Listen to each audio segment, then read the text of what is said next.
46,20,000 নাম বাদ পড়তে চলেছে। কিভাবে? লক্ষ্য করুন, এদের মধ্যে 50% হচ্ছে মৃত ভোটার। সংখ্যাটা কত? 22,28,000। এখন প্রশ্ন হলো, এই সংখ্যাটা এত বড়, সেই জন্যেই কি মৃত ভোটাররা এত গুরুত্বপূর্ণ? অর্থাৎ তাহলে আমাদের রাজ্যে ভোটের জয় পরাজয় কিছুটা হলেও মৃতরা ঠিক করে। আচ্ছা, এই সংখ্যাটার পাশে আপনারা জানেন যে এ দেশে এবং এ রাজ্যে শেষ এসআইআর হয়েছিল 2002 সালে।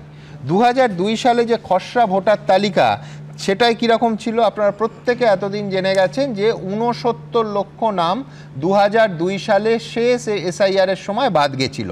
তার মধ্যে 19 লক্ষ ছিল মৃত ভোটার আর 50 লক্ষ পার্মানেন্টলি শিফটেড। অর্থাৎ নিঃসন্দেহে সেই সময়ের তুলনায় আজকের দিনে দাঁড়িয়ে যত নাম আজকে বিকেল অবধি পাওয়া তথ্য অনুযায়ী বাদ যাচ্ছে, অর্থাৎ 50% মৃত ভোটার, যে সংখ্যাটা 22,28,000, অনেক বেশি। তুলনামূলকভাবে, আই রিপিট, অনেক বেশি। অর্থাৎ কি দাঁড়াচ্ছে?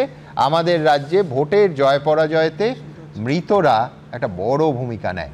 বিশ্বনাথ চক্রবর্তী, মানবেন? দেখুন, পশ্চিমবাংলাতে জীবিত ভোটারের থেকে মৃত ভোটার শাসন ব্যবস্থা টিকে রাখার পক্ষে গুরুত্বপূর্ণ। জীবিত মানে মৃত ভোটার, অবৈধ ভোটার, 2 বা ততোধিক নামে থাকা ভোটার, স্থায়ীভাবে চলে যাওয়া ভোটার, এরাই কিন্তু আসলে শাসক দলের সবচেয়ে বড় সম্পদ। বাম আমলে মমতা বন্দ্যোপাধ্যায় এই অভিযোগটা করতেন। মমতা বন্দ্যোপাধ্যায় শাসনকালে বিরোধীরা অভিযোগ করেন। বাস্তবে হলো ভোটের দিন বিকেল 4টের পরে শাসক দলের বাহিনী নেমে যায়। এটার নামই সংগঠন। সংগঠন কার? যে যত পরিমাণে মৃত ভোটারের এগেনস্টে ভোট দিতে পারবে, অবৈধ ভোটারের এগেনস্টে ভোট দিতে পারবে, অ্যাবসেন্টি ভোটারের এগেনস্টে ভোট দিতে পারবে, তার তত সংগঠন বড়, সে জয়ী হবে, তার গলায় মালা পরাতে হবে। কিন্তু সুমনদা, ওটার থেকেও আমার কাছে গুরুত্বপূর্ণ, গতকাল আর আজকের মধ্যে এতটা তফাৎ হয়ে গেল তথ্যের। আমি কোন তথ্যটা বিশ্বাস করব? গতকালের রাতের যে দেওয়ার ইলেকশন কমিশনের তথ্য, না আজকের দেওয়ার তথ্য?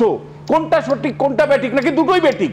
কেবলমাত্র ম্যানেজ করবার জন্য, অর্থাৎ সংবাদ মাধ্যম সরব হয়েছে যে এতগুলো 2208টা বুথে কোনো মৃত ভোটার একজনও নেই।